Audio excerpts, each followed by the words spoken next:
Mario, or should I say Super Mario, super excited to have you here. Really interested in the unique perspective that I know you're going to have to this. There's been so much hype around AI, especially in marketing. And I think people are really just clinging on to this belief that if you can build the super personalized, automated workflow, mass personalization system, that your company will just magically grow. But I think people are over indexing a little bit on that and they're leaving the investment in their brand a little bit behind. So I don't think AI on its own is going to save your brand. And I don't think you do either. But where do you think people are getting this misconception from and what can they do? Yeah.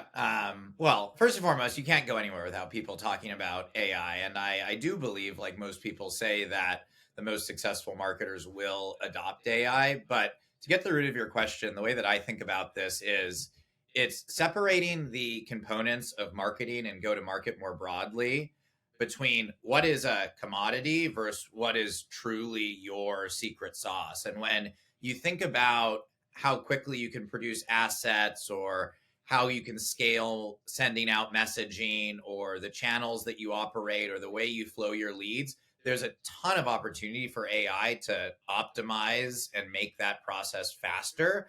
But there's nothing uniquely differentiated about any of those processes, and any marketer off the street can go and do those. What is your secret sauce is ultimately the story you tell in the market, how you interact on a one-to-one personal basis with your audience, and perhaps most importantly, how your audience feels when they interact with you.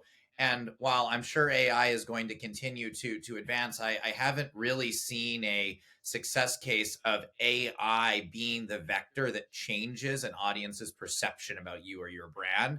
And that ultimately comes down to the brand that you build and the, I'll call it, non-commoditized secret sauce that goes into great marketing that I don't think is going to be replaced anytime soon. No, I think that's a good way of putting it. And I haven't either. I haven't seen a company where, oh, they implemented AI and now all of a sudden, they've gone completely viral. And I think a lot of people, like you said, they're going to have access to the same tools and techniques. So it's really just raising the noise and the volume um, rather than potentially increasing the quality. And I think something that people may not be thinking about enough is I think SaaS is really getting commoditized with AI. So there's so many products that you can spin up with no code, low code, very, very small engineering teams to where the barrier to entry to create a SaaS product is so low now. When it used to be a serious investment. You had to raise a lot of money because you need tons of engineers to do it. So when SaaS becomes more commoditized, I think the importance of having a great brand just skyrockets in that environment.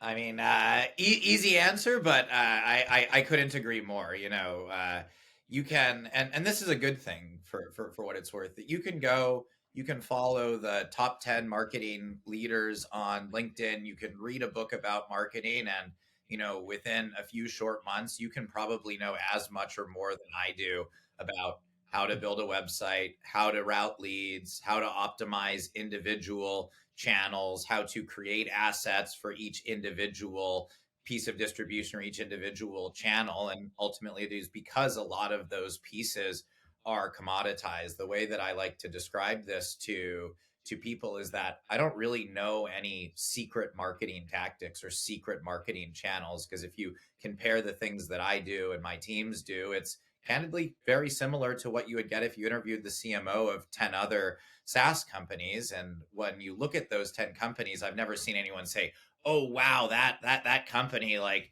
they are really good at Google Ads and therefore they're growing 10x faster than everyone else." It ultimately comes down to which of these companies are truly executing at a 10x level. That another way of thinking about this is a lot of what tooling does and a lot of what technology is doing for marketing is making pipes that reach the audience more efficiently and faster. But it still comes down to you and your team to determine what you're putting through those pipes. And if that end Hmm. product that's reaching the market isn't something that's garnering and captivating attention, it's not going to matter how efficient the delivery mechanism or the experience is. Another way of looking at this is that attention is one of the very few things that can't be bought. It has to be earned. And I think the best way to do this, albeit it's simple but not easy, is having a very captivating story and a strong brand that gives you the right to ask for and earn people's attention. Yeah, no, I think you're right. And I think of these tools as amplifiers, not necessarily creators of that story. And I know you can brainstorm a little bit with ChatGPT or your AI tool of choice.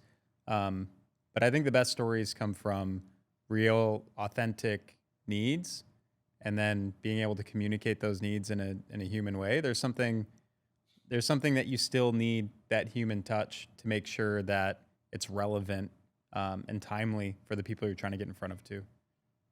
100%. Couldn't agree more.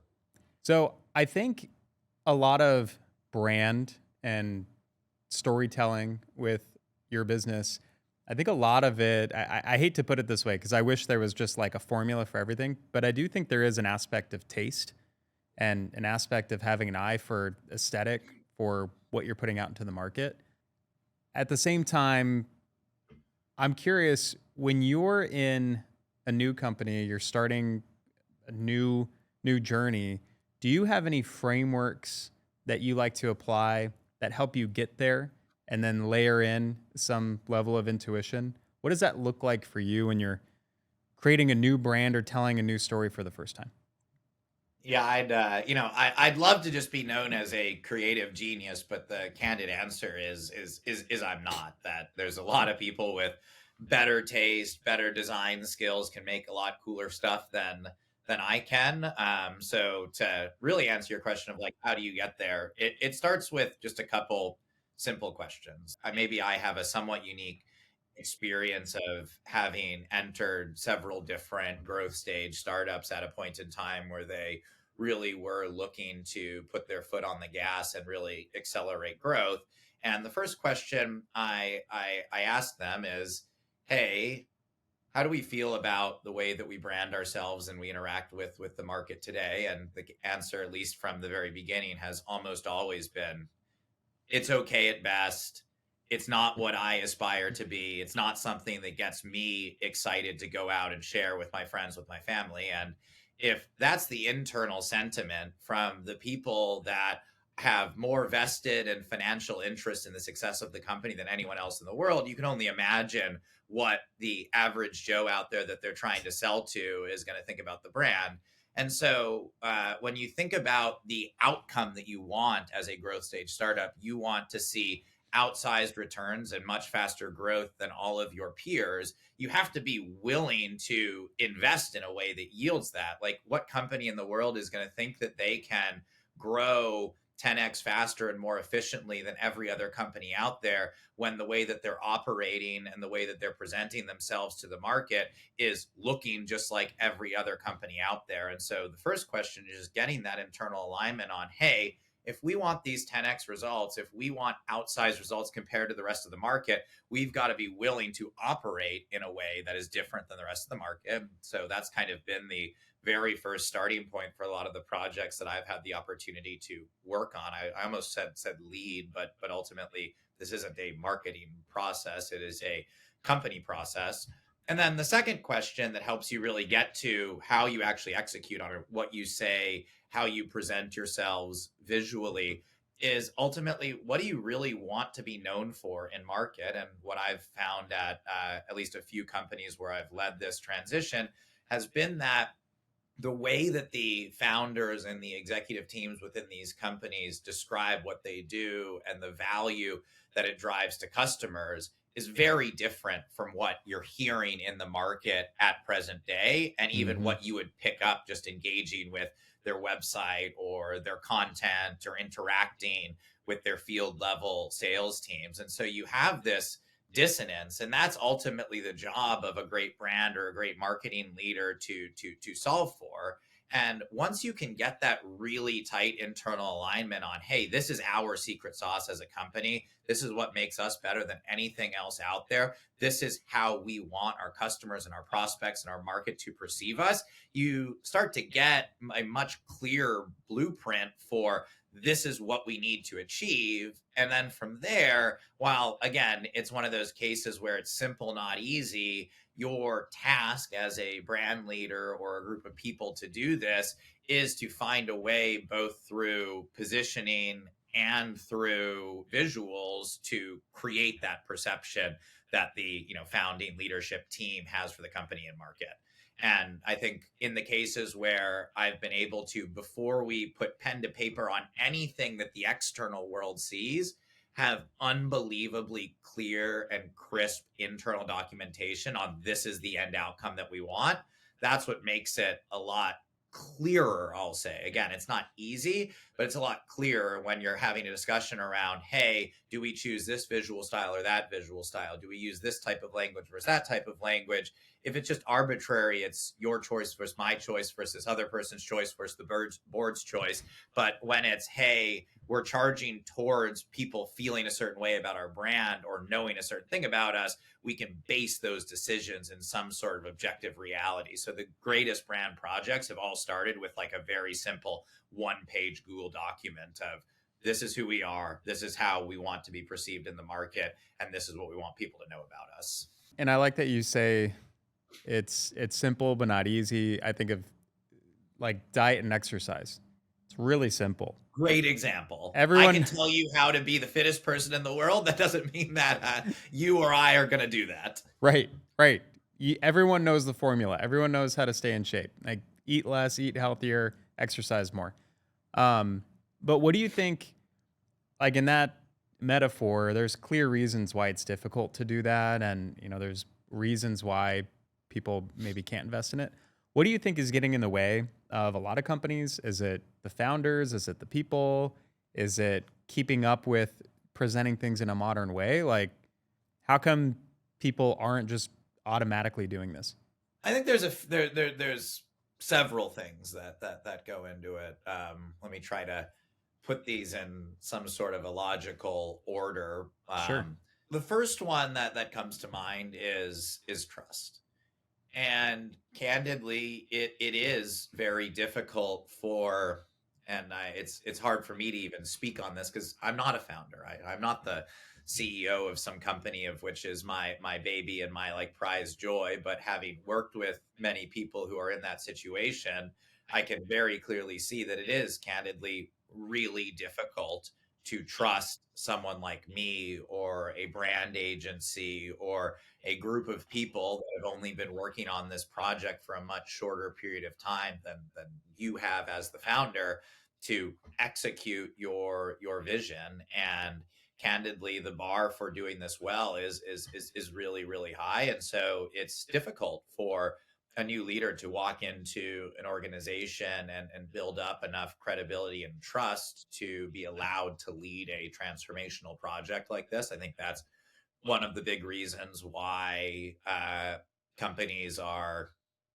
saying good enough is good enough for now. Mm-hmm. A second one is the constant tension between brand and growth that, I have certainly never had the luxury to be within an organization where we had unlimited resources and unlimited capital. And so in that realistic world, you do have limited people, limited capital, and you have to choose where you invest that. And for the vast majority of companies, it is really difficult to invest both human time and dollars into a project that might have a 6+ month time horizon compared to saying, hey, I have these set of channels. Maybe it's SEO, PPC, and a field Mm-hmm. program. And I know that that's bringing me revenue right now. And if I invest time and energy into optimizing those channels, putting more money behind those channels,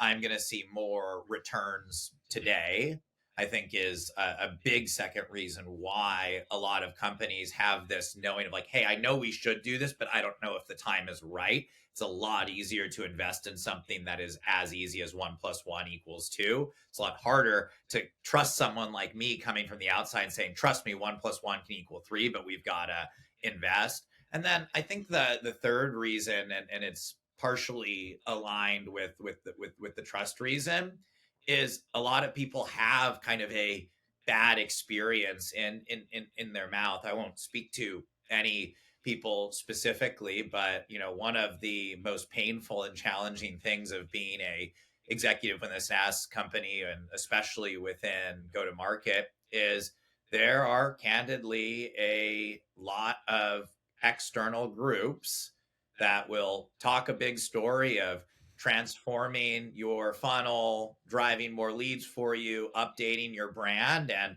when you go and engage with them, you get the most junior employee on the roster, and you get 1/10 of their attention, and you say, wow, we just spent tens of thousands, not hundreds of thousands of dollars, and didn't get what we want.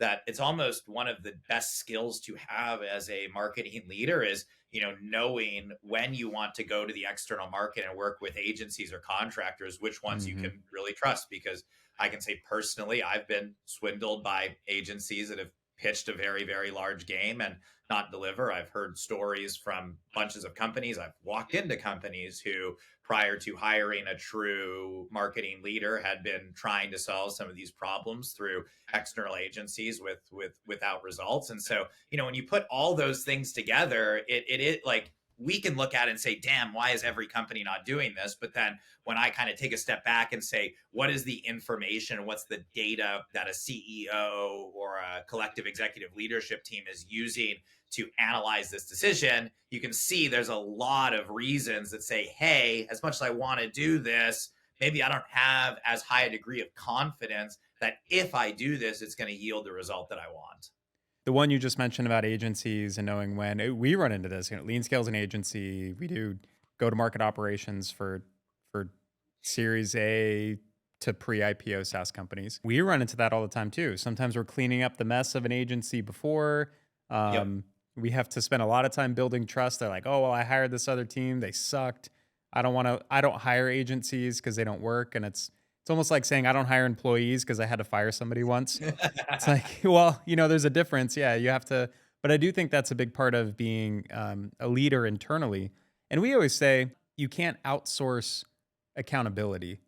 So you still need someone to lead and build the company, and you can't outsource that part. I think if you can put things into well-defined problems, and if you use agencies normally for one of three reasons, if they do have a specific expertise that they have, like that you just don't have in house, great, capture their knowledge. If you simply need just helping hands, that's a good time too. Like we just don't have bandwidth.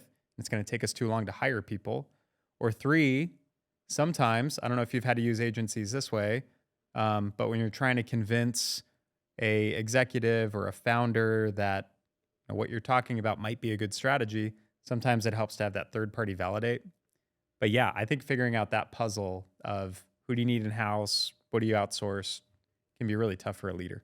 Yeah, and I mean, I think two quick responses to that. I mean, number one is I think really reinforces as you said, the importance of having strong internal leadership, that you are going to get way more bang for your buck from any external partner agency resources that you bring on with a strong firm hand guiding the ship internally. Whereas this kind of panacea that you might think of when you see these agencies advertise themselves on LinkedIn of like, hey, I can just, plug in with these folks once and it's going to fix this problem or fix that problem. And I can really understand that, as a CEO that feels like there's a million fires going on in every direction, you're not an expert here, you don't have internal expertise, you're saying like, wow, wouldn't that be awesome, and being kind of caught on the dream. But I've seen very, very, very, very few success cases where there isn't strong internal alignment and leadership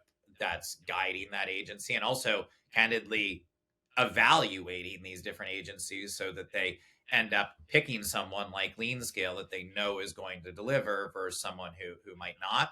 And then the second one is just, candidly, I think for you guys and for a few other folks that I've kind of built a strong relationship with and have worked with across multiple different organizations, the opportunity for agencies to build trust with their clients, that for me, if I bring on someone externally and they kick butt and really deliver for me, the chances that I am going to bring them on at another project in the future, or that I'm going to proactively recommend them to other people in my network, through the roof. Just knowing how difficult it is to truly find the right fit. It's like when someone really delivers for me, the first thing I say when I get on a scoping call with a new group is, hey, I want to be your biggest advocate. I want to be your number one case study. I want to be your number one demand source. Like, we make this work, and I'm going to be your biggest advocate. And I'm fortunate that, over the years have built up not infinite, but a small bench of folks that, I would run through a brick wall for, because of how many times they've delivered for me. I don't know if I'm, allowed to plug specific people, but Sure.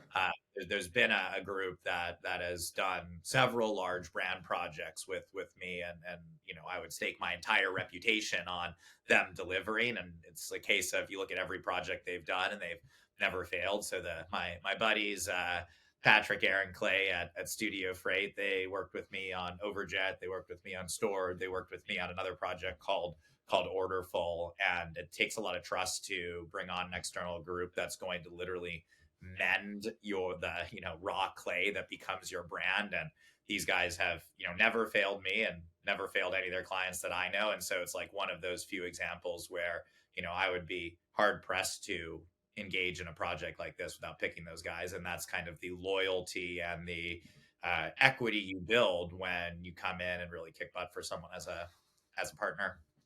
No, for sure. And just building those relationships and knowing, like, hey, when I come in, I can hit the ground running because I have this team. I can bring them in right away. I know how to lead them, as well as other people that you can bring in. That's how we get brought in too. So yeah, if there's any agencies listening to this, it all starts with do kick-ass work. So 100%. just blow them Nothing away. else matters. Nothing else matters. That's going to be your best. Your best lead gen is just doing a good job. So if you do a good job, people are more than happy to brag about it because they get value out of just knowing you.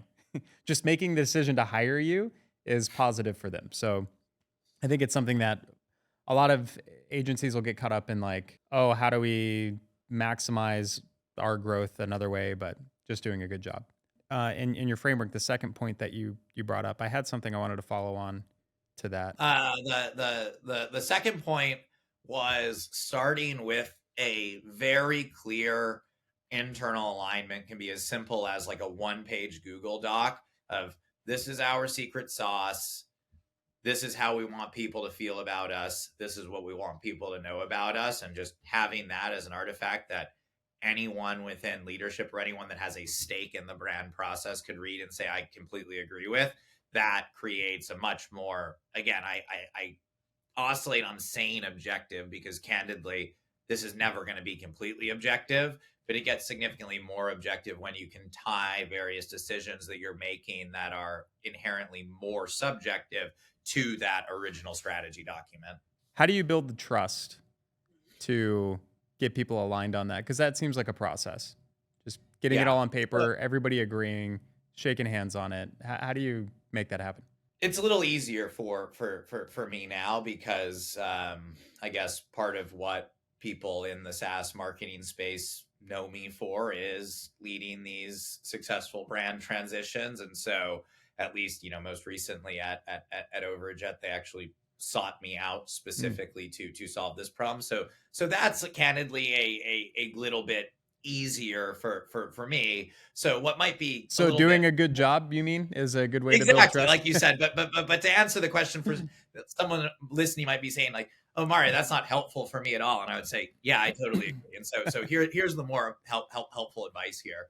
So, and candidly, this is something that I learned the hard way, that, I've been fortunate to hold the, marketing leadership role for several different, scaling SaaS companies. And I won't, name names, but I've certainly been in a position where I had this fire and this passion and candidly this belief that that the company needed to make this type of investment, and I failed at being able to lead that charge internally and convince the team to do so for a lot of the reasons that I laid out. And candidly, that stuck with me. It frustrated me. I mean, the company was still able to continue growing and executing. And so um, after that, as I thought about, hey, how could I have handled this better, or how could I have optimized by moving this decision further left in the process?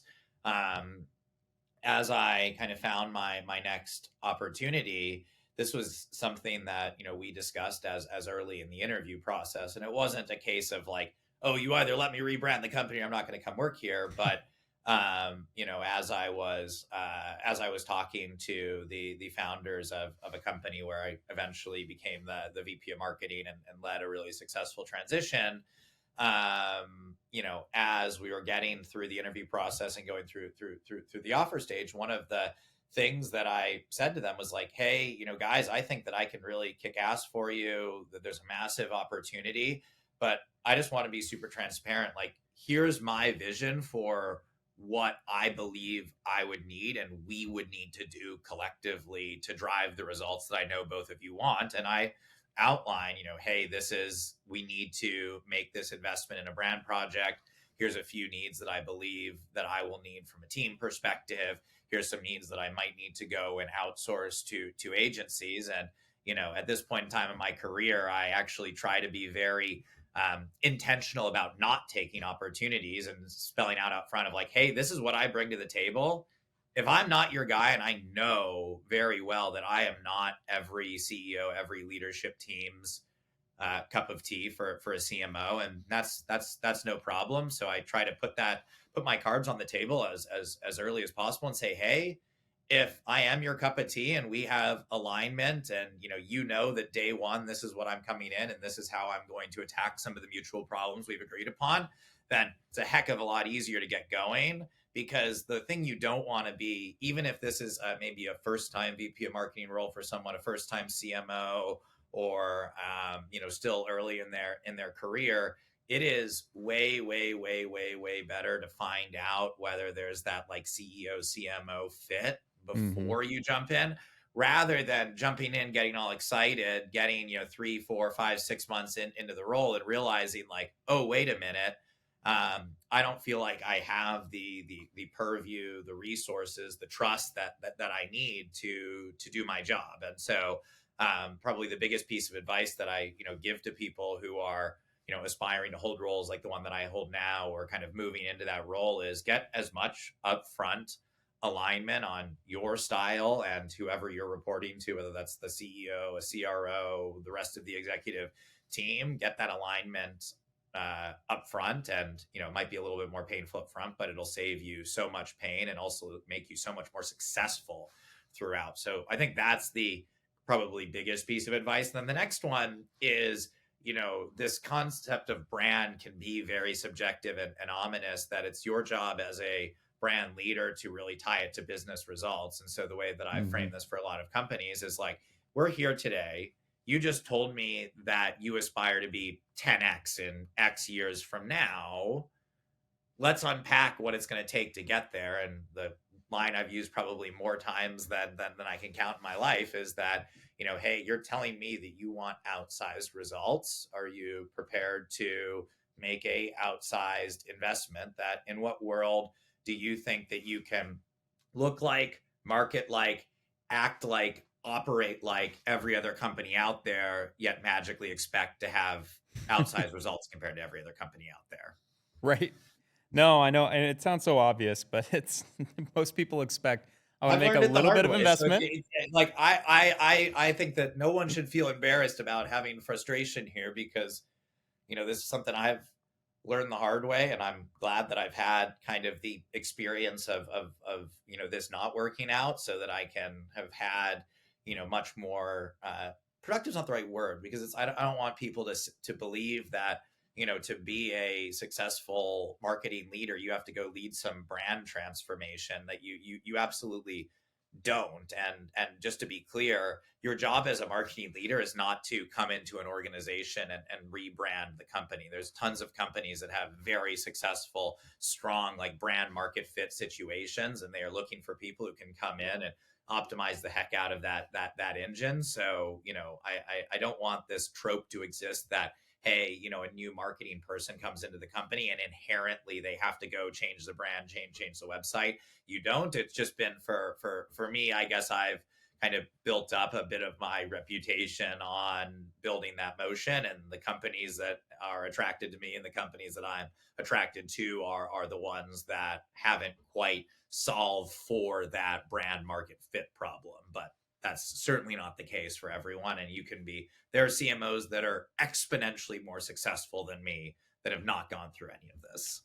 Well, there's plenty of companies that need the brand help too. So I think, Completely. yeah, if you find yourself in the position, you have to solve the problem that's there. But I think that goes to your point earlier. Are you the right fit for the team and role? I find it really, really hard because you said something, they expect outsized returns with maybe minimal investment. I think it's so hard to attribute any of the success to the brand directly because you have those direct channels that are just like put in $1, get out $2.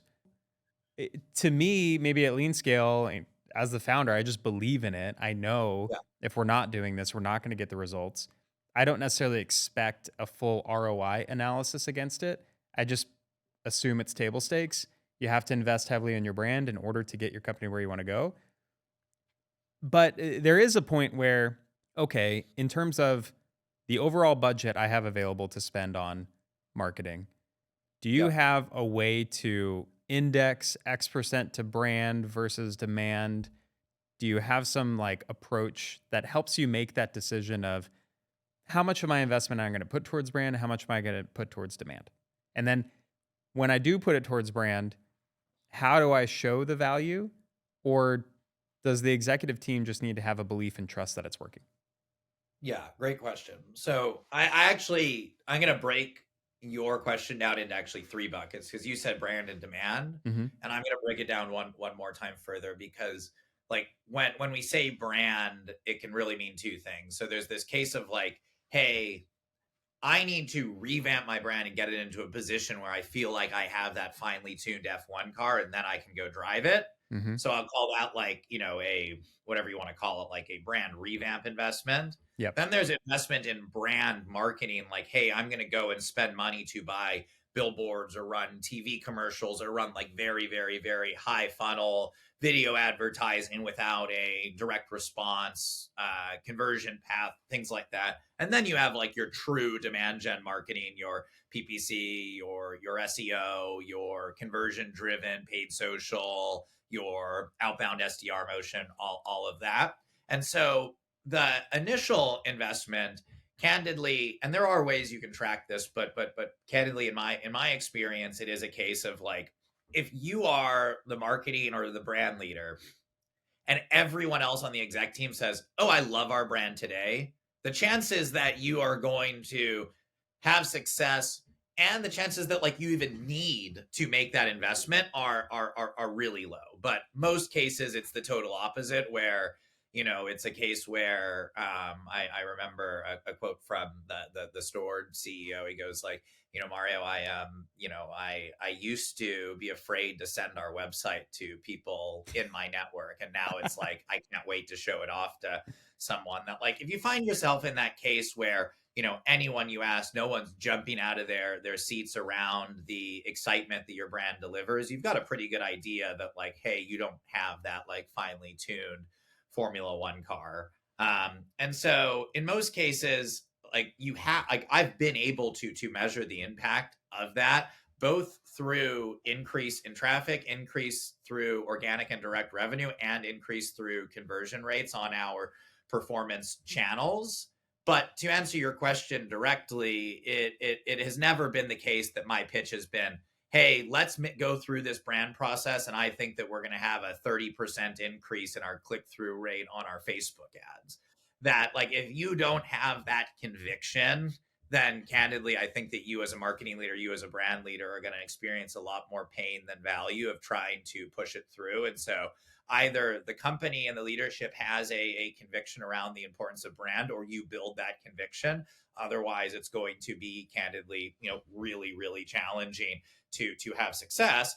But once you've done that, I think there's kind of two things I've seen every time I've done this, and I would say I've done like three pretty major brand updates in my career, like complete overhauls, and uh, three things have been true every single time.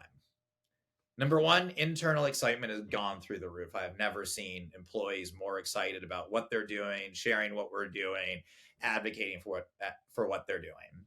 Number two is the interest in employment at the company. Recruiting efficacy has gone through the roof following a successful process.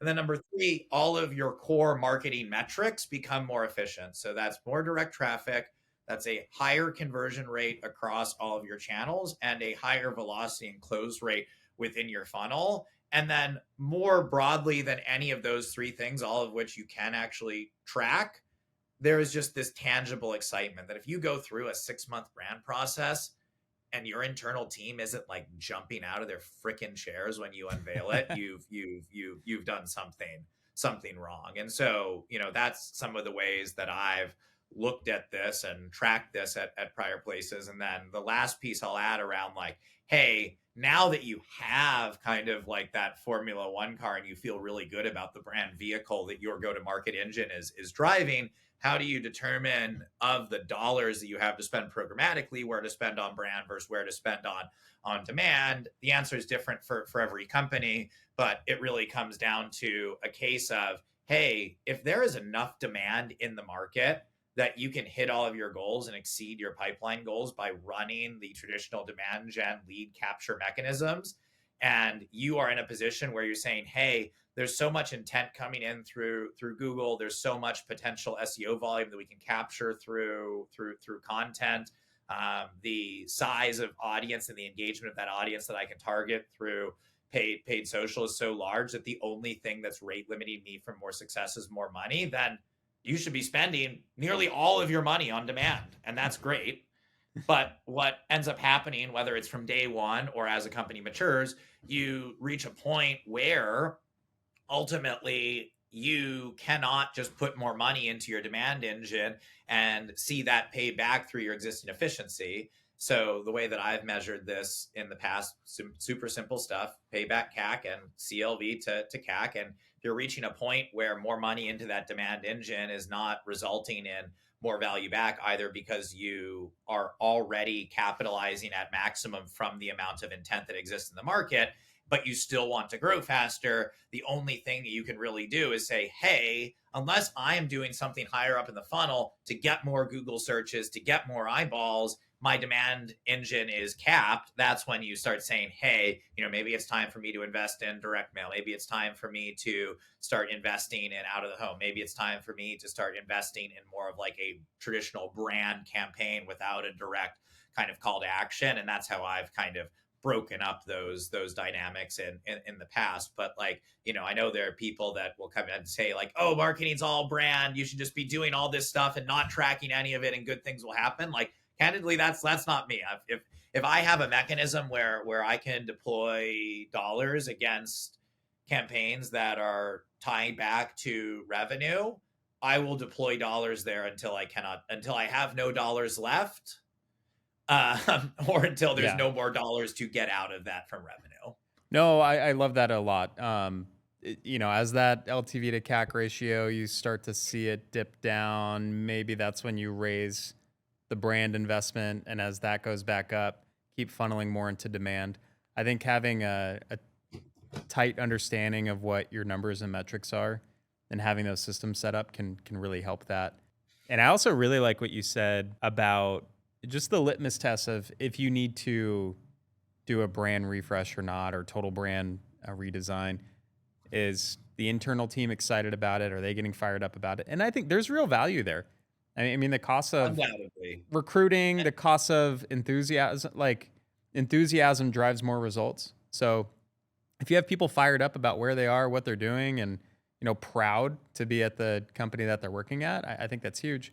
And then I do like that maybe you're not seeing the sales yet, but if an earlier signal that your brand is doing well is, hey, inbound people wanting to work at your company, what does that look like? And if it's low, then maybe you have a brand problem. Yeah, all well said. This is great. I think just hearing your experience is super interesting. Your approach, it's really calculated. It's really thoughtful and intentional.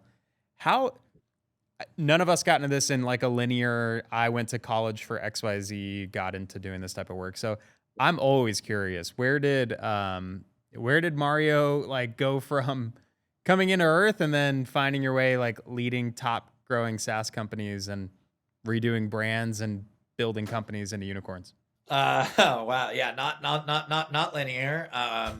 Maybe a little bit more linear than most though. So like, despite being known for being more of this kind of creative brand leader archetype of marketing leader, I think of myself as like a very just like logic driven person, and maybe some of that comes through in even the way that I think about brands. So going as far back to when I was in high school, thinking about where I want to go to college and what I want to study. I didn't know that this would be the end result, but I knew that I wanted to. Ken, this is going to sound embarrassing, but I'll be completely honest. I wanted to optimize my earning potential while minimizing the unbelievably hard science classes that I had to take. And so Yes. I landed on, hey, why don't I go and find a school that has a really good undergraduate business program so that I could do it in 4 years and not have to go back to school and get a MBA. And so that was basically the step one. Did undergrad business in college. Was also massive cheat code. I have incredible parents that were both successful in Silicon Valley. I, for people that aren't that lucky, I'm sorry, and I'll be honest with everyone. I'm extraordinarily lucky to have very successful parents, and so summer after my freshman year, someone who used to work for my dad took me on as a financial analyst intern, and I learned that summer that you can make money doing that, but I wasn't good at it and I didn't like it. And so my sophomore year of college, I went back to the drawing board and said, like, hey, how can I make money without doing a lot of math, without selling anything? Because personally, I'm like very introverted and have like social anxiety, if you can believe that. And then also don't want to build anything. And so I landed on marketing. And so I started taking more marketing courses. I was able to get a summer internship at SanDisk marketing flash drives. Super fun. Was thankfully successful enough in my sophomore year summer internship with SanDisk. They're like, hey, we actually really like the stuff that you're doing, and no one's going to pick it up when you leave. You down to work for us, 20 hours a week remotely while you're at school? And I said, oh, wow, that's awesome. Why not do that? And so I, by the time I graduated from undergrad, I had, almost 3 years of experience doing product marketing for SanDisk. And at that point in time, I said, my gosh, it is way too late to change now. And as like, obviously looking back, I could have changed and done anything I wanted from that point in time. But I was like, oh man, I got 3 years worth of experience doing product marketing. I got a huge leg up on the game. Like, my career is set. And so while, all my friends were kind of like going to these like new grad jobs and like applying for these like very intentional, hey, we're hiring new grads to train them, I was like, hey, I'm going to just go apply for product marketing manager roles and show on my resume that I have 3 years experience doing that. And so ended up getting a job in product marketing at DocuSign. And, I didn't appreciate it nearly enough at the time, because the level of talent on that DocuSign product marketing team it blows my mind to think about it. Like, I think about obviously my direct manager, but then of the maybe 20 or so people on that team, this is going to sound crazy, but I think almost every single one of them is, a high up VP within a really successful company, a CMO, a CRO. now. And, at, 22-year-old me just thought that this was normal. But, looking back on it, I'm like, wow, I learned so much there. I thought that was normal, and I probably didn't appreciate it as much as I should. So, Michael Longren, thank you. Thank you very much. I learned a ton. Miles Kelly, you're the man. Also, amazing DJ. So not just a amazing CMO, but yeah, that's how I got here. And then following that, I took a job at a smaller company. At the time I was like, oh, I'm gonna have so much responsibility. I can take a leadership role, smaller company. Let's do this. So kind of joined to build out product marketing at a smaller startup. About 2 weeks in, my boss left, and they gave me the head of marketing role. And at that point in time, I certainly wasn't ready for it. You But never are. basically learned in the field running marketing for that company for over 3 years. And from that point on, I've kind of been this brand product marketing archetype marketing leader. And so I definitely wasn't ready for it when it first happened. And it candidly took me years to really get over like that imposter syndrome of like, oh, I didn't earn being a head of marketing. It just lucked out. And I think that to an extent, everyone feels like that in the moment. But someone once told me that success is luck plus preparation. I think I indexed very heavily on the luck between having really, really, really amazing, successful parents, and walking into some really lucky and fortuitous opportunities. But been working hard to make the most of that over the past 12 years or so now. Yeah, and I think luck tends to find the prepared. And a similar story. I landed in a startup that had like a perfect growth arc, and I got to see every go to market motion, like product led, sales led, partner led, and eco led. They had offices in every region, so I got to learn like how that is different. And then it scaled from 4 million to 50 million and got acquired. And There you go. I thought, so that was my first startup. I was like, wow, this is awesome. Every startup does this, and they Yeah, this is don't. normal. Yeah, this is normal. So I can't wait to just hop in the next one and do it. Now I'm even smarter and better, and I'm sure I had a lot to do with what happened there. And then I realized, no, I just had a really good first class ticket on the rocket ship and was lucky to be on it. Picked up a few things that can have an effect where I go next, but it's a lot of that happens. But you don't get those opportunities unless you have put in the work and you are prepared, and at least in some way. But yeah, it's really, really fortunate when those things happen. I think again, if for people that are devoted to doing things the right way and working hard, like, can I say that everyone is going to get the lucky break that I did as early in my career as I did? Candidly, not. And it's something I'm certainly in age have become very grateful and thankful for. Probably wasn't grateful and thankful enough for it at the time. But, just in the things that I've seen doing this at several different companies, it does seem to be an almost foregone conclusion that people that drive outsized results and have outsized impact get the right opportunities coming to them in the right time. Yeah, and I think so too. I think so too. And it's just a matter of time when they come your way. Well, this has been great. I really appreciate walking through all the approaches that you've taken. I love the frameworks that you apply to building brands. Something that seems sometimes a little like tough to grasp. It's so sometimes seems very subjective, but just taking a real calculated approach and knowing when you should invest in it, or if maybe you don't have to invest as much in it. This has been really, really helpful, and I appreciate it. What's the best way? I know our audience loves to get connected with people we've had. I love the Mario hat, so I know that's on your LinkedIn picture too. It stands out really well. Just love that you Thank embrace you. it. But what's the best way for people to get in contact with you after Yeah. listening? Kind of bucking the trend of what would be normal for marketers, but reinforcing the the social anxiety piece. I'm actually not on any social media other than LinkedIn. So I'm That's Mario probably Paganini healthy. on LinkedIn. I got you will see the Mario hat. I did have the mustache that I have on LinkedIn at one point in time, but when I went for the Backstreet Boys bleach tips, it just looked so ridiculous that I ended up shaving the mustache. So find me on LinkedIn. Email is super.mario.paganini@gmail.com.